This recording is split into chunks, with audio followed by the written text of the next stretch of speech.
amici di X2 Games, benvenuti in questo nuovo video. Io sono Michele, oggi prova di volo del CGRC F11.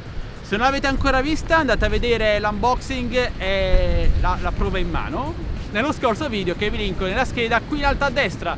C'è un po' di vento ragazzi, UAV Forecast segna all'incirca 25 km/h, vediamo come si comporta questo drone.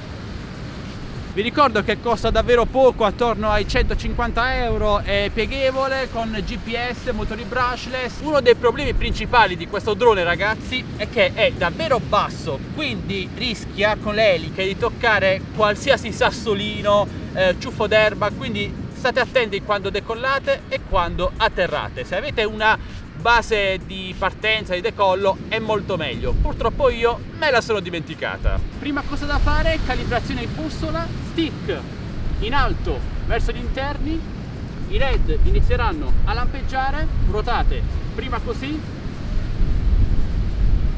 e poi in verticale.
Ok ragazzi, considerazioni post volo. Questo SGRC F11 costa poco, però vola davvero molto bene, nonostante un vento molto forte riesce a reggere abbastanza bene. Purtroppo credo che manchi una VPU inferiore per stabilizzare ulteriormente il drone, quindi ragazzi quando volate state molto attenti. La cam riprende con un marcato effetto occhio di pesce, lo avrete sicuramente notato. Anche il gimbal nel suo movimento non è molto fluido, va decisamente a scatti, direi meglio le foto rispetto ai video. L'autonomia di volo è un punto forte di questo drone, credetemi dura quasi 30 minuti e vi divertirete molto. La cam non è stabilizzata, quindi tenetene conto ragazzi, se volete un buon drone con cui iniziare, questo SGRC F11 secondo me è un ottimo acquisto. Se volete acquistarlo trovate tutti i link qui sotto in descrizione ragazzi, insieme ai link per entrare nel nostro canale Telegram delle offerte, gruppo Facebook Droni e Tecnologia Italia,